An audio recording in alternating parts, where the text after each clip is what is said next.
je fais de l'équitation western depuis 10 ans. Et c'est vrai que j'ai jamais entendu parler d'équithérapie, surtout dans le monde western, on n'en parle vraiment jamais. J'ai fait 3 ans de classique et j'en ai jamais entendu parler non plus, que ce soit sur les réseaux sociaux ou quoi. Je m'appelle Pauline, j'ai 20 ans, j'ai fait de l'équitation et je connais l'équithérapie parce que ma tati travaillait dans un centre qui travaille avec les handicapés et donc il travaille avec eux plein d'associations, notamment une association qui fait de l'équithérapie. Étudiante en BTS Production Animale à la CASOT, nous avons souhaité réaliser un projet pour sensibiliser la population à la pratique de l'équithérapie. Nous nous trouvons aujourd'hui à Montredon-la-Bessonnier afin de rencontrer Julie Soulier, équithérapeute et infirmière. Et nous allons aussi rencontrer Madame Annie Monarchie à La Bruyère. Je suis Julie Soulier, je suis infirmière équithérapeute, j'ai 49 ans et je suis également maman d'une petite fille polyhandicapée. Je travaille au club L'étrier de Montredonné où je pratique l'équithérapie. Je m'appelle Annie Monarchie, j'exerce l'équithérapie depuis 2017. J'ai 67 ans, donc je suis plus toute jeune. Et donc avant j'étais infirmière pendant 42 ans dans différentes structures, dans différents milieux, en hospitalier, en EHPAD, scolaire, en humanitaire, en santé au travail, voilà. Durant notre tournage, nous avons seulement eu l'occasion de rencontrer des enfants qui pratiquaient l'équithérapie. Seulement, il faut savoir que cette pratique est ouverte à tout le monde, que ce soit adulte ou enfant, handicap moteur, physique, mental, ou seulement des dépressions, des burn-out. Regarde, Émilie! T'es contente? Regarde.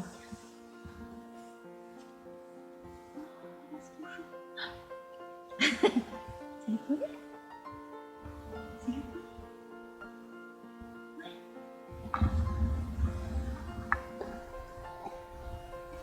Poney qui mâchouille, poney qui a compris.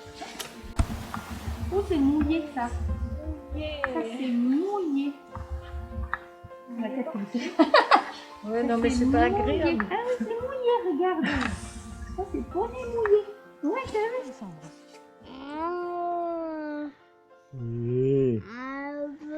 Allez. On va au pré. Et je demande à la personne de choisir le poney avec qui elle va travailler. Alors j'ai sélectionné les poneys, je sais dans quel pré je les emmène. Hein. Mais par exemple, il y a un pré de 3 chevaux qui sont tout à fait tous les 3 possibles pour l'équithérapie. Et je demande à la personne de choisir le cheval avec qui elle va travailler. Souvent, ça, c'est déjà l'objet d'une discussion et d'un échange. Par exemple, j'ai une dame qui, depuis plusieurs séances, me dit « Moi, de toute façon, plus ça va, plus les hommes dans ma vie, c'est pas possible. » Et on va aux chevaux, et en fait, dans le pré, il y a 2 chevaux, une jument. La jument, c'est la plus vive. Et bien, quand même, elle est allée vers la jument. Et ça, ne sachant pas les sexes des chevaux. Hein. Donc, ça veut dire qu'instinctivement, elle est allée vers, pas les hommes, même pas les mâles, en tout cas, et ce que ça pouvait lui renvoyer. Et donc, déjà, c'est intéressant. Et déjà, c'est une base de travail. Ensuite, elle ramène le cheval au manège. Et là, on a toute une séance de pensage. Et c'est vraiment une séance intéressante parce que ils doivent donc penser le cheval, le brosser, le rendre propre. Et c'est l'objet de beaucoup de papouillage. Et puis surtout, c'est une proximité du cheval qui est vraiment intéressante, déjà là-dessus. Et puis ensuite, on déroule l'activité. Donc là, ça peut être du travail à pied. Enfin, je dis du travail à pied, mais c'est vraiment plutôt une séance à pied de travail sur les distances, sur la bulle, par exemple, ou sur ce que renvoie le cheval miroir, beaucoup. Et puis, ça peut être ça toute la séance, ou ça peut être ça une partie, et puis on a une partie montée, où on est accru sur le cheval la plupart du temps, parce que je privilégie le contact physique, le contact de la chaleur, l'odeur, voilà, il y a tout ça qui rentre en jeu, en fait, c'est très sensoriel hein, de monter à cheval. Et puis, il y a tout se sentir la respiration du cheval, sentir les mouvements du cheval. Et c'est l'objet de beaucoup de travail sur le portage, l'archaïsme du portage, le retour au bercement. J'ai une dame un jour qui m'a dit je crois en fait que je n'ai jamais été portée par mes parents et qui s'est effondrée en larmes.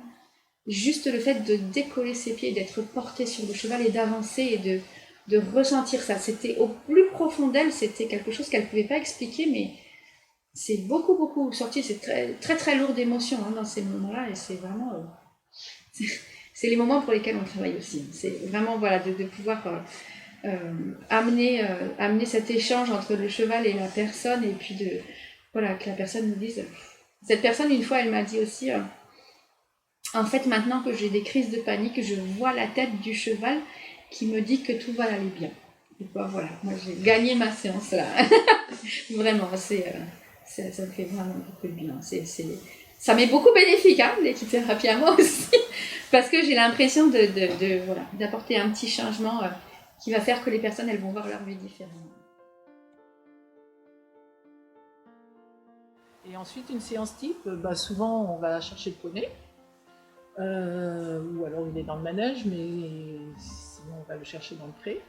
Il y a un premier contact, et puis il y a le pansage et la préparation du poney.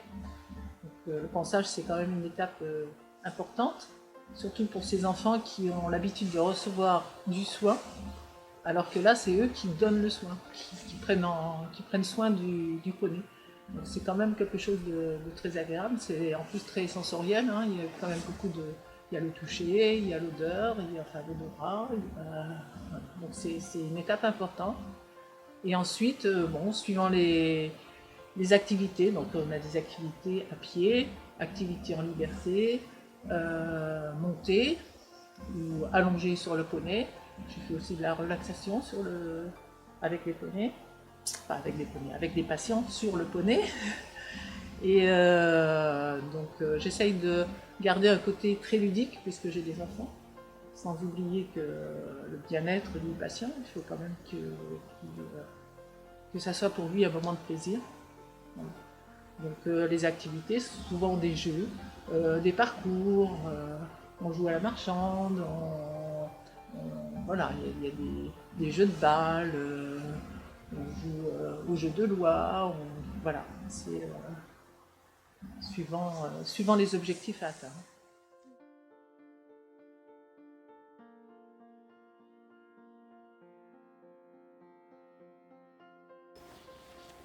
On fait marcher doucement. On va lui dire doucement à Luna. C'est parti? Non. On marche. Bon.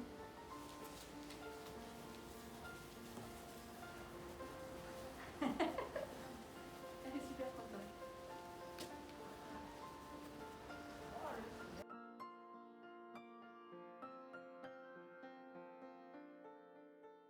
Quand j'étais jeune, je travaillais dans un ranch. Le ranch des Pionniers, à la Palais-sur-Verdon. Et là-bas, il y avait un jeune que le patron du ranch avait sorti des cités de Toulon. C'était un jeune handicapé mental qui avait peu d'acquis cognitifs en fait, et qui était là et qui aidait globalement à s'occuper des chevaux. Et en fait, j'ai beaucoup travaillé avec lui sur le travail des chevaux, l'apprentissage de, par exemple, compter les rations, reconnaître des mots. Et il était vraiment complètement illettré. Et en fait, j'ai découvert que tout ce qui avait trait au cheval l'intéressait et que par ce biais-là, il pouvait acquérir des connaissances. Donc j'ai essayé de travailler sur lui apprendre à lire, à compter, etc. Mais vraiment, tant que ça n'avait pas trait aux chevaux, ça ne fonctionnait pas. Donc je me suis dit que le cheval avait un intérêt pour lui, et en tout cas dans ce cadre-là, c'était porteur de sens pour lui pour apprendre plein de choses. Et par la suite, quand j'ai été à l'école d'infirmière, je me suis vraiment orientée en me disant je veux travailler avec le cheval en tant qu'infirmière en psychiatrie parce qu'il y a quelque chose à faire. Moi je fais ça surtout pour le plaisir, parce que ça m'intéresse de voir progresser les enfants. C'est plus par attrait pour apporter quelque chose à ces enfants. Je trouve ça génial.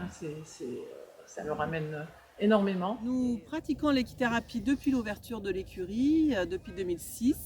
Alors c'est vrai qu'au cours des années, on l'a beaucoup développé pour deux raisons. D'une part, l'installation d'Eugénie avec nous, qui est une passionnée du handicap, mais aussi parce qu'on a une demande de plus en plus importante.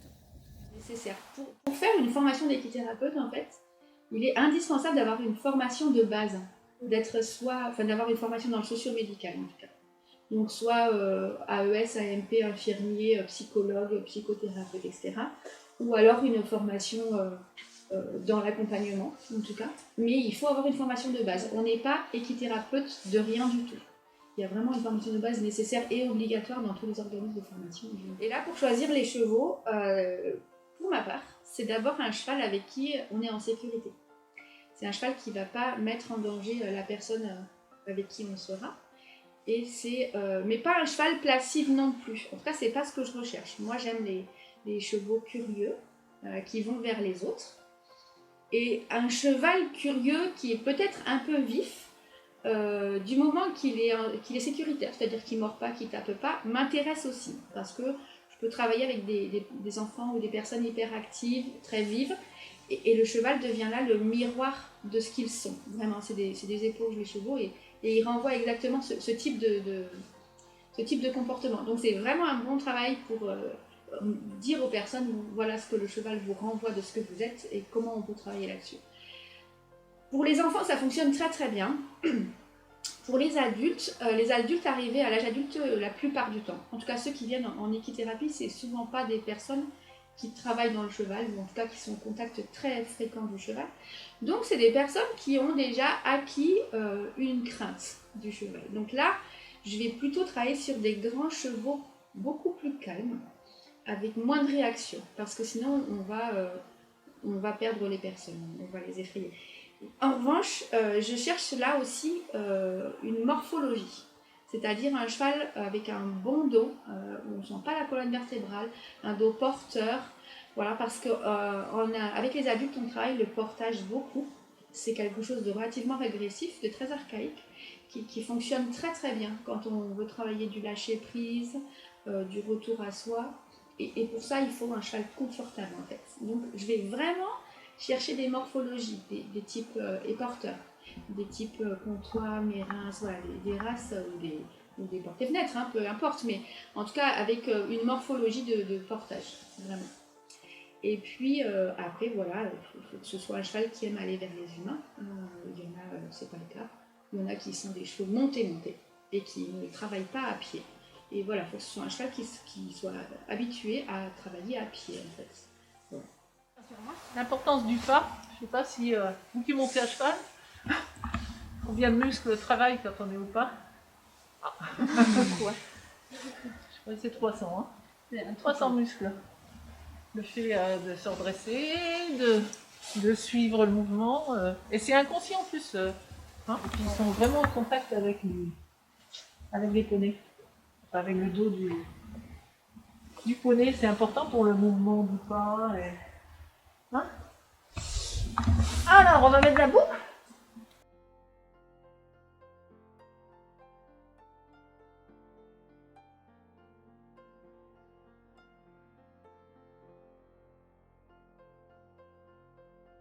Exactement. L'équithérapie, ça peut toucher chaque personne. C'est-à-dire qu'à un moment de votre vie, ou même maintenant, si je vous mets sur un cheval, vous allez ressentir des choses parce qu'on va vous permettre de les sentir et en tout cas, on peut vous amener à trouver des images mentales liées au cheval qui peuvent vous aider par la suite. Alors, il y a vraiment deux cas de figure. Il y a la personne qui vient pour une vraie prise en charge et qui reste 5, 6, 7 séances d'affilée et qui veut aller jusqu'au bout d'un problème, qui me dit voilà, moi j'ai vraiment ce problème-là, je voudrais qu'on travaille là-dessus. Et alors on travaille dessus jusqu'à ce qu'elle me dise moi je vais mieux là et on va s'arrêter là.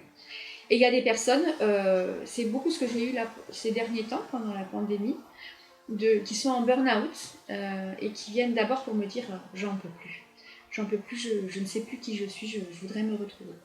Et qui déjà avec une séance où on travaille vraiment le lâcher prise, beaucoup le portage, beaucoup le retour à soi, à sa propre écoute, sont déjà beaucoup délivrés de lourdeur et de poids qui pèsent sur leurs épaules. Et donc souvent ces personnes-là, elles sont venues parce qu'elles étaient à bout et elles reviennent parfois, mais bien plus tard. C'est vraiment des séances one-shot où elles ont envie de tout lâcher. Il y a des personnes qui ont fait ça une fois et puis qui finalement sont revenues régulièrement plus tard. Et puis il y a des personnes que j'ai vues qu'une fois. Voilà, une fois ou 2 fois. Et puis voilà, et ça leur suffisait. Et voilà, c'est vraiment le type de profil que je peux rencontrer. On a un public qui se développe de plus en plus parce qu'en fait, au début, on tournait qu'avec le foyer de vie. Et puis l'IME s'est mise en place. Le FAM aussi est venu nous contacter pour faire des activités qui sont assez diverses, avec des publics totalement différents. Et maintenant, nous avons aussi des publics qui sont atteints de nanisme, qui sont en fait personnels, qui ne sont pas du tout dans des structures. En fait, c'est un choix d'eux-mêmes de venir pratiquer cette discipline. Alors, je bloque 1 heure de séance. Elle peut tout à fait se transformer en demi-heure, comme dépasser. La séance, elle dure normalement 3/4 d'heure.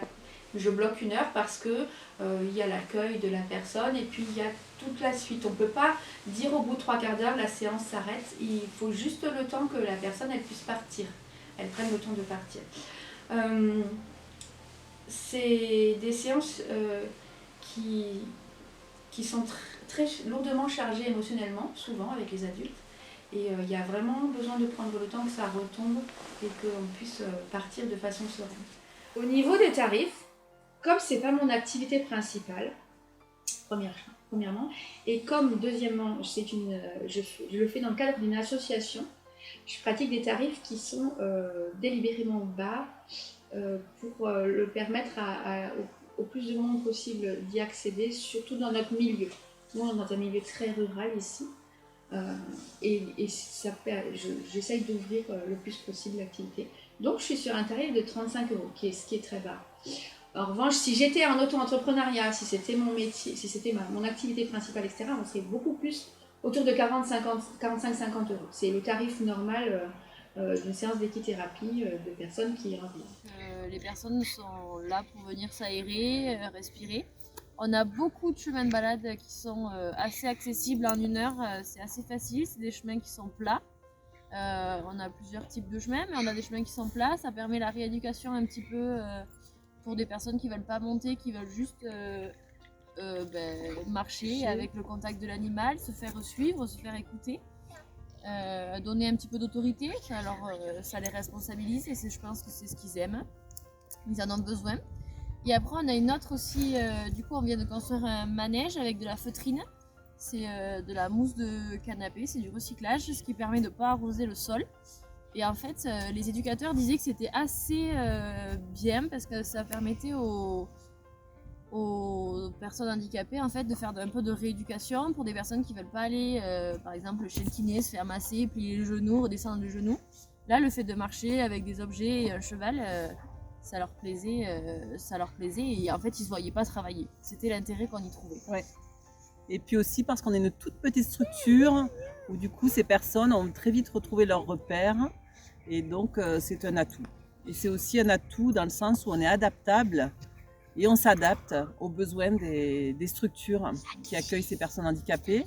Sur les bienfaits de l'équithérapie, ce qu'on recherche en fait surtout avec les personnes, c'est déjà du plaisir, de la joie et en fait ce qu'on recherche aussi d'un œil un petit peu plus pro, c'est en fait la musculature des personnes qui vont pas forcément marcher tous les jours, qui n'ont pas forcément la motivation et l'énergie.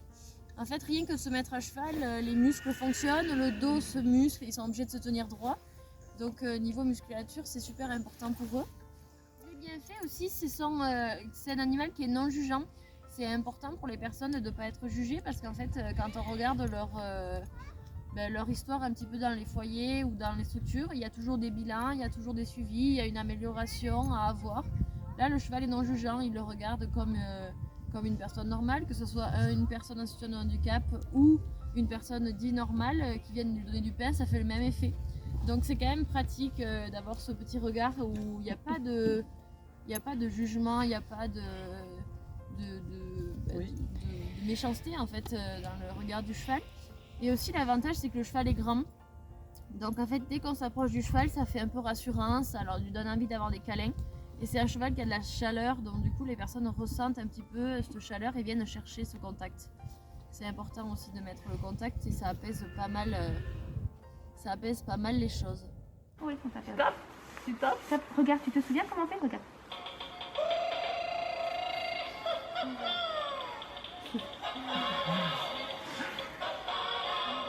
Ah ben oui. Tu t'en souviens, ça y est? Elle va danser. Ouais, on dansait. Avant, on faisait ça sur le poney, mais la ponette, elle a peur du serpent en fait.